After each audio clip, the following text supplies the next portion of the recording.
नमस्कार श्रोते हो, स्वागत आहे तुमचं मराठी नॉव्हल स्टुडिओमध्ये. चॅनलवर पहिल्यांदा झाला असाल तर चॅनलला सबस्क्राईब जरूर करा.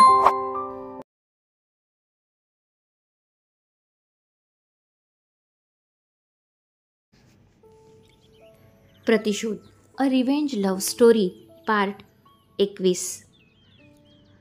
मागील भागात. युवी, सोडा मला, सोडा प्लीज. स्पर्श त्याच्या पाठीवर तिच्या नाजूक हाताने मारत होती. आय एम सॉरी, माझ्याकडे याखेरीज काहीच पर्याय नाही, युवी म्हणाला आणि तिला घेऊन जात होता. त्यांना तसं येताना बघून रघुला खूपच हसायला येत होतं. त्याने पटकन त्याच्या मोबाईलमध्ये त्यांचे फोटो क्लिक केले. आता पुढे. युवराजने तिला चॉपरमध्ये हळूच ठेवलं आणि चॉपरने हवेत उडान भरली. भीतीने स्पर्शने युवीला लगेच गच्च मिठी मारली. तिने त्याच्या छातीवर तिचा चेहरा लपवला आणि डोळे गच्च मिटून घेत त्याची कॉलर हातात पकडून ठेवली. युवीला ती इतकी जवळ आलेलं पाहून खूप आनंद होत होता आणि तिचं घाबरणं बघून तिच्यावर खूप हसूही येत होतं. पण तिला अजून काही वाटू नये म्हणून तो त्याचं हसू रोखण्याचा प्रयत्न करत होता. राम राम राम राम राम राम राम, स्पर्श पुटपुटत होती. कोण राम? माझं नाव तर युवी आहे, युवी लाडात येत म्हणाला. शट अप, देवाचं नाव घेते. राम राम राम राम राम राम, स्पर्शिका पुन्हा म्हणाली. ओ, पण कशासाठी? युवी मुद्दाम तिचं लक्ष तिच्या भीतीपासून दूर व्हावं यासाठी तिला बोलण्यात गुंतवत होता. रावण असणाऱ्या माणसाला ते अजिबात समजणार नाही, स्पर्श नाकमुरडत म्हणाली. कोण? मी रावण? युवी भुवया उंचावून तिला रोखून बघत म्हणाला. हो, रावण, राक्षस, डेव्हिल, वॅम्पायर, शैतान, सगळं काही आहात तुम्ही, स्पर्शिका पुटपुटत म्हणाली. मी एवढं सगळं आहे? युवी डोळे गोल फिरवत आणि क्यूट फेस करून म्हणाला. हो, तुम्ही त्याहीपेक्षा अजून जास्त खूप दुष्ट आहात, स्पर्श चेहऱ्यावर करून त्याला म्हणाली. खरंच मी या सगळ्यात इतका दुष्ट आहे? युवी ओठांचा चंबू करून पुन्हा म्हणाला. हो, यांच्यापेक्षा खूप म्हणजे खूप जास्त. म्हणे देवाचं नाव का घेते? पडले तर तोच येईल ना वाचवायला, स्पर्श म्हणाली. मी आहे ना, आणि काल तर तू पळून जात होतीस तेही बाल्कनीतून, तेव्हा भीती नाही वाटली का? तेव्हा नाही आठवला तुला राम? युवी म्हणाला. त्या रूमची हाईट कमी होती आणि ही बघा, असं म्हणत स्पर्शने बाजूला मान करून खाली वाकून पाहिलं आणि खालचा नजारा पाहून तिच्या चेहऱ्यावरील भाव क्षणात बदलले. वाव, इट्स ब्युटिफुल, स्पर्श खाली बघत लहान मुलाप्रमाणे म्हणाली. सो ब्युटिफुल, युवीसुद्धा तिच्याकडे बघत म्हणाला. आता तुला भीती नाही वाटत का? युवीने पुन्हा तिला विचारलं. नाही ना, खूप सुंदर आहे हे, स्पर्श बोलण्याच्या ओघात बोलून गेली आणि नंतर लक्षात येताच तिने दाताखाली जीभ चावली. हे पाहून युवी खळखळून हसायला लागला. एन्जॉय, युवी पुन्हा म्हणाला. थोडा वेळ खाली पाहून झाल्यावर स्पर्शने युवीकडे पाहिलं. तो तिला तिच्या कमरेभोवती हात घालून अगदी चिटकून बसला होता. हे काय आहे? स्पर्श त्याला रोखून बघत म्हणाली. कुठे काय? युवी म्हणाला. ॲडव्हान्टेज घेताय? स्पर्श डोळे बारीक करून त्याच्या हाताकडे पाहत होती. मी कुठे? तूच आलेली माझ्याजवळ आणि हा चान्स मी थोडीच सोडणार आहे, असं म्हणत युवी मिश्किल हसला. दूर व्हा, दुष्ट कुठले, स्पर्श त्याच्यापासून थोडी लांब होत म्हणाली. तुलाच भीती वाटत होती म्हणून तर पकडलं होतं मी, युवी डोळे गोल फिरवत म्हणाला. आता नाही वाटत मला भीती, सोडा आता, स्पर्श म्हणाली. ठीक आहे, युवी नाराज होण्याचं नाटक करत म्हणाला आणि तिच्या भोवतीचे हात काढून घेतले. आता स्पर्श छान सावरून बसली आणि आता तिची भीतीसुद्धा बरीच कमी झाली होती. चॉपर मुंबईत असणाऱ्या युवीच्या पनवेलच्या फार्म हाऊसवर येऊन थांबलं. युवी खाली उतरला आणि त्याने स्पर्शला उतरायला मदत केली. स्पर्शने त्याच्या हातात हात देऊन खाली आली. समोर पीटर त्यांचं स्वागत करण्यासाठी उभाच होता. Welcome boss. Welcome ma'am, Peter अदबीने दोघांनाही झुकून वेलकम करत म्हणाला. Everything is okay Peter, Yuvi पीटरला म्हणाला आणि ते दोघे बोलत पुढे चालत होते. स्पर्श त्यांच्या मागे मागे सगळीकडे पाहत येत होती. Yes boss, everything is set, पीटरही मग म्हणाला आणि मग तिघेही पुन्हा समोर गेले. थोडंफार मोजकं बोलून स्पर्शकडे पाहत ते बोलत होते. वहिनीने घरी गेल्यावर काही तमाशा करायला नको, नाहीतर बाबा कसे रिॲक्ट करतील माहीत आहे ना तुम्हाला. रघु युवीला अंदाज देत होता. ती काही करणार नाही, डोंट वरी, युवी म्हणाला आणि त्याने स्पर्शला आवाज दिला. स्पर्श, युवी तिच्याकडे बघून म्हणाला आणि ती त्यांच्या पाठीमागून चालत येत होती. पीटर आणि रघु त्यानंतर पुढे निघून गेले. कम, मला तुझ्याशी थोडं बोलायचं आहे, युवी तिचा हात हातात घेत म्हणाला. मला घरी जायचं आहे, माझ्या दादा वहिनीकडे, स्पर्श आता अधीर होत म्हणाली. जाऊया, पण त्याआधी आपण आपल्या घरी जाणार आहोत. युवी गंभीर होत तिला काहीतरी सांगण्याचा प्रयत्न करत होता. नाही, मला माझ्या घरी जायचं आहे, स्पर्श आवाज चढवत म्हणाले. आपलं लग्न झालं आहे स्पर्श, या गोष्टीला आता तुला मान्य करावंच लागेल. उगाच हा हट्टीपणा करून तुझे आणि माझे प्रॉब्लेम्स वाढवू नको. मी तुला प्रॉमिस केलं आहे ना तुझ्या दादा वहिनीजवळ घेऊन जाईन, तर खरंच घेऊन जाईन, पण त्याआधी आपल्याला आपल्या घरी जायचं आहे आणि तिथे गेल्यावर अजिबात काही गडबड गोंधळ घालायचा नाही. सगळ्यांना आपण आपल्या मर्जीने लग्न केलं आहे असंच वाटलं पाहिजे, युवी तिला समजावत होता. मी असं काही करणार नाही, उलट मी सगळ्यांना सगळं खरं खरं सांगेन, स्पर्श म्हणाली. ठीक आहे, मग आपण इथेच राहू. मी तुला तुझ्या दादा बहिणींच्या घरीही नेऊन जाणार नाही आणि त्यांनासुद्धा कधीच कळणार नाही की तू कुठे आहेस. व्हिडिओ बघितला होतास ना तू, मी आताही काहीही करू शकतो. चॉईस इज युअर्स, युवी डोळ्यांवर गॉगल चढवत म्हणाला. नाही, नको, असं काही करू नका प्लीज, मी शांत राहीन, पण माझ्या दादा बहिणीला काहीही होता कामा नये, स्पर्श डोळ्यात पाणी आणून म्हणाली. गुड, तू जोपर्यंत माझं म्हणणं ऐकशील तोपर्यंत ते सुरक्षित राहतील. नाऊ लेट्स गो, युवी म्हणाला आणि पुढे निघून गेला. तिच्या डोळ्यात पाणी आलेलं पाहून त्याला स्वतःचाच खूप राग येत होता, पण त्याशिवाय त्याच्याकडे दुसरा काहीच पर्याय नव्हता. स्पर्शने डोळे पुसले आणि उठून त्याच्या मागे जात होती. युवीने गाडीजवळ येताच तिच्यासाठी गाडीचा दरवाजा उघडला. स्पर्श आत बसली आणि नंतर युवी तिच्या बाजूला जाऊन बसला. निघायचं, रघु म्हणाला. युवीने हुंकार भरला. थोड्याच वेळात ते जहागीरदार मॅन्शनच्या मोठ्या गेट समोर येऊन थांबले. युवीची गाडी बघताच गार्डने लगेच गेट उघडला आणि युवीच्या गाडीने मॅन्शनच्या आवारात प्रवेश केला. रघुने गाडी मॅन्शनच्या आत त्या मोठ्या दारासमोर आणून उभी केली. माई, युवी आला वाटतं, नीलात्या म्हणाली. खरंच, माई खुश होऊन म्हणाली. गाडीचा आवाज ऐकून युवीची आजी आणि आत्या लगेच बाहेर आल्या. गाडीतून अगोदर रघु बाहेर आला. त्याने आजी आणि आत्याला बघून मोठी स्माईल दिली आणि नंतर युवीसाठी गाडीचा दरवाजा उघडला. युवी लगेच बाहेर आला. युवी, माझं बाळ, माई डोळ्यात पाणी आणून म्हणाली. आजी, युवीने त्यांना कडकडून मिठी मारली. युवी बाळा, अरे 4-5 दिवसानंतर उगवतो आहेस, तुला माहीत आहे ना माई, दादा, मी तुझ्यासाठी किती काळजीत असतो, मागून नीला आत्या म्हणाली. सॉरी आत्या, कामच तसं महत्त्वाचं होतं, युवी नीला आत्याला सुद्धा मिठी मारून म्हणाला. अरे पण तू इतके दिवस होतास तरी कुठे, ना फोन ना काही खबर, जीवाला घोर लागून राहतो आमच्या, आजी म्हणाली. सॉरी, युवी कान पकडून हसत म्हणाला. बरं चला आज जाऊन बोलू, नीला आत्या म्हणाली. आत्या 1 मिनिट, युवी म्हणाला. काय झालं, आजी म्हणाली. मला तुम्हाला काहीतरी दाखवायचं आहे, युवी म्हणाला. आत्या आणि आजी एकमेकींना पाहत त्याच्याकडे बघत होत्या. 1 मिनिट हां, असं म्हणत युवी पुन्हा गाडीजवळ गेला. कम, युवीने स्पर्शसमोर हात केला आणि स्पर्श त्याच्या हातात हात देऊन गाडी बाहेर आली. आजी आणि आत्या स्पर्शला ही कोण या आविर्भावात तिच्याकडे बघत होत्या. लाल रंगाची साडी, भांगेत कुंकू, हातात हिरवा चुडा, कपाळावर छोटीशी टिकली, कानात झुमके आणि गळ्यात मंगळसूत्र. नव्या नवरीच्या वेशात स्पर्श युवीच्या बाजूला उभी होती. युवी, आजी प्रश्नार्थक मुद्रेने उद्गारली. आजी, आत्या, ही स्पर्श, स्पर्शिका युवराज जहागीरदार, तुमची सून, युवी भीतभीतच म्हणाला. काय, आजी आणि आत्या आश्चर्याने एकत्रच म्हणाल्या. हे काय बोलतोयस युवी तू, समोरून प्रताप म्हणजे युवीचे डॅड त्याच्याकडे रोखून बघत म्हणाले. त्यांचा भारदस्त आवाजात ऐकून स्पर्शिकासुद्धा दचकली आणि लगेच युवराजच्या हाताला पकडून त्याच्या मागे झाली. डॅड, ते, युवी त्यांना बघून घाबरून अडखळतला. काय ते स्पष्ट बोल, असं गपचूप लग्न करायचं कारण काय, प्रतापराव थोडंसं जोरात म्हणाले. बोल, आता बोल, बरं झालं कोणीतरी याला जाब विचारते, थँक गॉड याचे डॅड माझी मदत नक्कीच करतील, स्पर्श मनात खुश होत म्हणाली. डॅड, ते आम्ही दोघं एकमेकांवर प्रेम करतो आणि त्यामुळे, युवी भीतभीत म्हणाला. देवा, किती खोटं बोलतोय हा माणूस, म्हणे आमचं एकमेकांवर प्रेम आहे. अंकल, तुम्ही याचं अजिबात ऐकू नका, स्पर्श मनातच म्हणत होती. प्रेम करता ते ठीक, पण असं गपचूप लग्न का केलं, प्रतापराव रोखून बघत म्हणाले, डॅड, मी हिला पळवून नेऊन लग्न केले. युवी पुन्हा म्हणाला. आता कसं खरं बोललात युवराज? स्पर्श पुन्हा म्हणाले. अरे देवा, युवी बाळा, तू हिला पळवून आणलं? अरे पण का? आजी आश्चर्याने म्हणाली. स्पर्शच्या घरचे तिचं लग्न दुसऱ्या मुलाशी तिच्या मनाविरुद्ध लावून देत होते आजी, आणि त्यामुळे ही तिचा जीव द्यायला निघाली होती. म्हणून मला हिला पळवून न्यावं लागलं.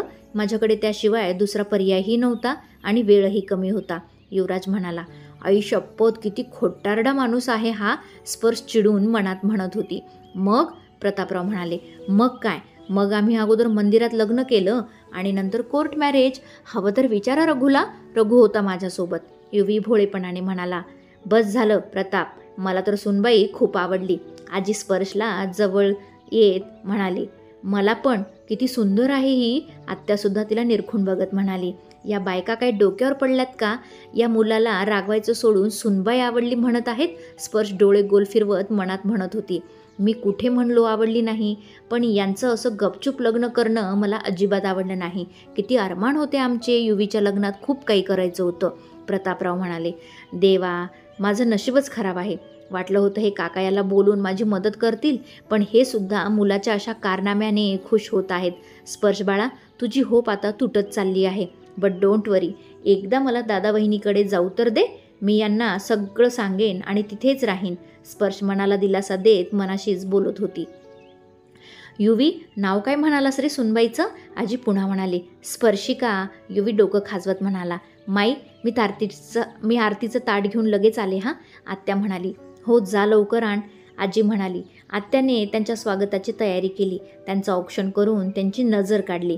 सुनबाई, या मापाला ओलांडून आत ये, आजी प्रेमाने म्हणाली. स्पर्शने युवीकडे पाहिलं आणि त्याने डोळ्यांनीच तिला चल असा इशारा केला आणि स्पर्श आत्या सांगेल त्याप्रमाणे माप ओलांडून गृहप्रवेश करत होती.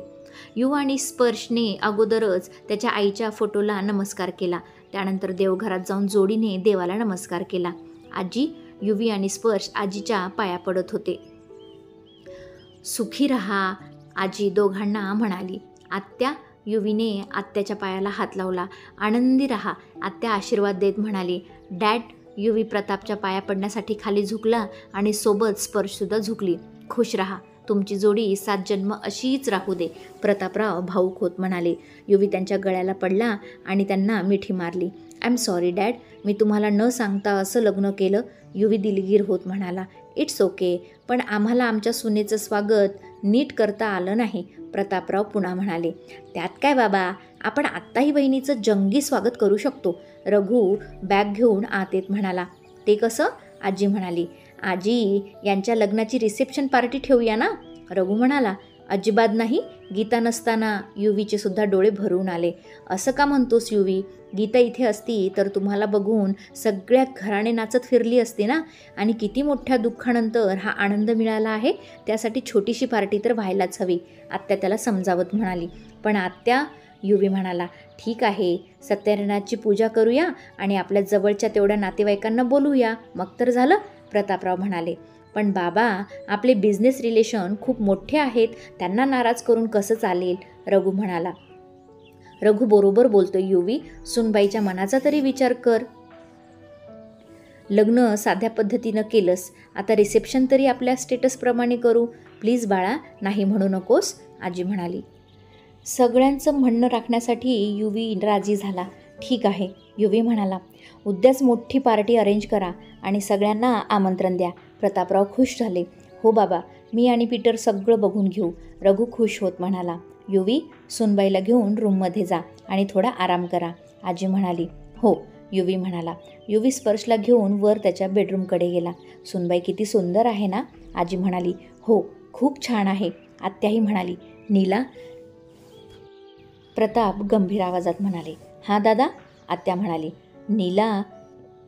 निशाला युवीच्या लग्नाबद्दल कसं सांगायचं, प्रताप पुन्हा म्हणाले. आणि आत्याचा खुश असणारा चेहरा ते ऐकून लगेच पडला. ती कशी रिॲक्ट करेल, प्रतापराव काळजीने म्हणाले. आपण समजावून सांगू तिला दादा, थोडी नाराज होईल, पण ठीक आहे, ज्याच्या नशिबात जे आहे तेच होतं, त्यात आपण कितीही लुडबुड केली तरी काही फरक पडत नाही, आत्या म्हणाली. खरं आहे, लग्नाची गाठ देव अगोदरच बांधतो म्हणतात, त्यामुळे आपण कितीही प्रयत्न केले तरी शेवटी होतं तेच जे नियतीच्या मनात आहे, आजी म्हणाली. पण ही मुलगी कोण आहे? आत्या म्हणाली. स्पर्शिका देशमुख, साहिल देशमुखची लहान बहीण. बिझनेसमॅन आहे तिचा भाऊ, चांगली घरंदाज लोक आहेत ती, रघु म्हणाला. या लग्नाबद्दल त्यांना माहिती आहे? प्रतापराव म्हणाले. अजून तरी नाही, रघु म्हणाला.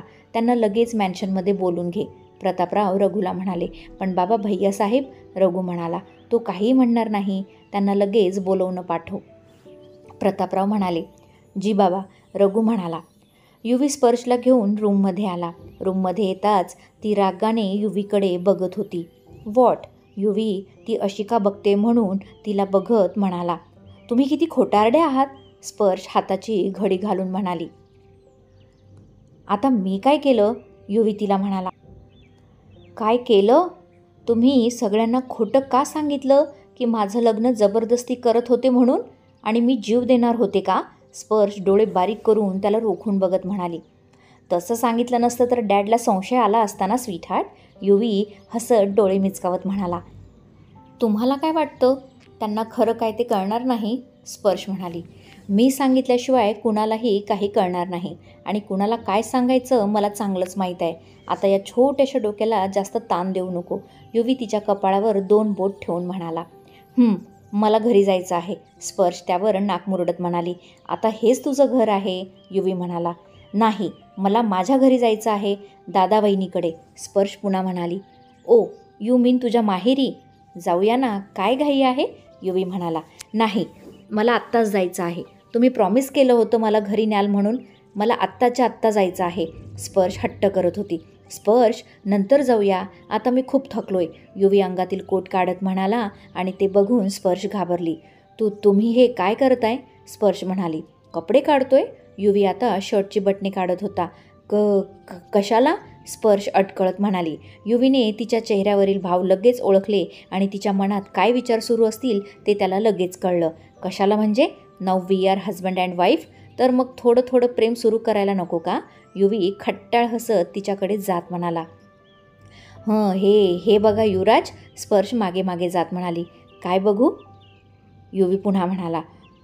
तुम्ही प्रॉमिस केलं होतं मला की मला अजिबात काही त्रास देणार नाही म्हणून, स्पर्श त्याच्याकडे थोडंसं भीतीने बघत अटकळत म्हणाली. हो, केलं होतं, पण मी कुठे तुला त्रास देतोय? मी तर तुझ्यावर प्रेम करतोय, हा त्रास नाही, असं म्हणत युवीने त्याच्या अंगावरील शर्ट काढून हवेत भिरकावलं. आता तो फक्त व्हाईट बनियानवर होता. त्यातून त्याचं ते बलदंड शरीर आणि त्याची फुगलेली छाती खूपच अट्रॅक्टिव्ह दिसत होती. स्पर्शने भीतीने एक आवंढा गिळला. तो तिच्या डोळ्यात पाहत तिच्याकडे एक एक पाऊल टाकत होता, आणि स्पर्शसुद्धा त्याच्या डोळ्यात पाहत एक एक पाऊल उचलून मागे टाकत होती. 5-6 पावलांत स्पर्श मागे असणाऱ्या भिंतीला जाऊन चिटकली. युवी आता एकदम तिच्या जवळ गेला होता. तिने त्याच्याकडे पाहत बाजूने जायचा विचार केला, पण त्याने लगेच तिला त्याच्या दोन्ही हात भिंतीला टेकून नजरेसमोर बंदिस्त केलं. तो आता काय करेल या भीतीने तिची धडधड खूप वाढली होती. दोघांमध्ये अगदी थोडंसं अंतर बाकी होतं. युवी तिच्यावर हळूहळू झुकला, त्यामुळे तिचं काळीज अजूनच धडधडत होतं. त्याने त्याचा चेहरा एकदम तिच्या चेहऱ्याच्या जवळ नेला. दोघांचेही ओठ एकमेकांच्या अगदी समोरासमोर होते. थोडीशी जरी हालचाल केली तर त्यांचं मिलन पक्कं होतं. त्यामुळे स्पर्श घाबरून तशी स्तब्ध उभी राहिली. दोघेही एकमेकांच्या नजरेत आरपार पाहत होते. तिच्या चेहऱ्यावर भीती त्याला स्पष्ट जाणवत होती. तो आता किस करेल या भीतीने तिने डोळे गच्च मिटले, पण युवीने तिच्या कपाळावर ओठ टेकवले आणि लगेच बाजूला झाला. त्याच्या ओठांच्या स्पर्शाने तिच्या अंगातून वीज चमकून गेली, पण त्याचा स्पर्श कपाळावर झाला आहे हे लक्षात येताच तिने डोळे उघडले आणि त्याच्याकडे बघत होती. तो गालात हसत तिच्याकडे बघत होता. युवी, आत्याचा रूम बाहेरून आवाज आला. आलो, युवी म्हणाला आणि हसत लगेच दार उघडायला गेला. तो पाठमोरा होता. स्पर्शने छातीवर हात ठेवून तिचा वाढलेला श्वास नॉर्मल करण्याचा प्रयत्न केला. थँक गॉड, स्पर्श मनाशीच म्हणाली. युवी, आत्या पुन्हा म्हणाली. काय? युवी दार उघडत म्हणाला. सुनबाई कुठे आहे रे? आत्या त्याच्याकडे बारीक डोळे करून बघत म्हणाली. ही काय, इथे आहे, युवी म्हणाला. हो बाजूला, सुनबाई तू चल माझ्यासोबत, आत्या स्पर्शकडे जात म्हणाली. आणि युवीने स्पर्शकडे पाहिलं आणि स्पर्शने युवीकडे पाहिलं. आत्या तिला कुठे नेत आहेस? युवी गोंधळून म्हणाला. ती आज माईसोबत माईच्या खोलीत राहील. आत्या म्हणाली. बरं झालं, देव पावला, या डेव्हिलपासून मला दूर न्या हो आत्याबाई. स्पर्श मनात खुश झाली. पण का?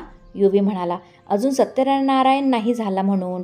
आत्या तिचा हात पकडून म्हणाली. युवीला समजलं. पण आत्या, मी तिला कुठे काय करतोय? युवी म्हणाला. तुझा काही भरोसा नाही. आत्या त्याच्या खाली पडलेल्या शर्टकडे बघून म्हणाली. अगं आत्या, ते तर मी फ्रेश व्हायला जात होतो. युवी लाजून डोकं खाजवत म्हणाला. हो का? मग जा ना. सुनबाई, तू चल माझ्यासोबत. आत्या स्पर्शला हलकं ओढत म्हणाली. आत्या ऐक ना, मी तिला काहीच करणार नाही, प्रॉमिस. युवी पटकन त्यांच्या समोर येत म्हणाला. माईचा हुकूम आहे युवी. माईला आवाज देऊ? आत्या डोळे मोठे करून म्हणाली. नाही नको. युवी घाबरून मागे झाला. शहाणं माझं बाळ. आत्या हसून म्हणाली आणि स्पर्शला घेऊन रूम बाहेर गेली. To be कंटिन्युअर. श्रोते हो, कथेचा हा आजचा भाग कसा वाटला मला प्रत्येकाने कमेंट करून नक्की सांगा. चला तर मग आता इथेच थांबूया. भेटूया पुढील भागात. तोपर्यंत धन्यवाद.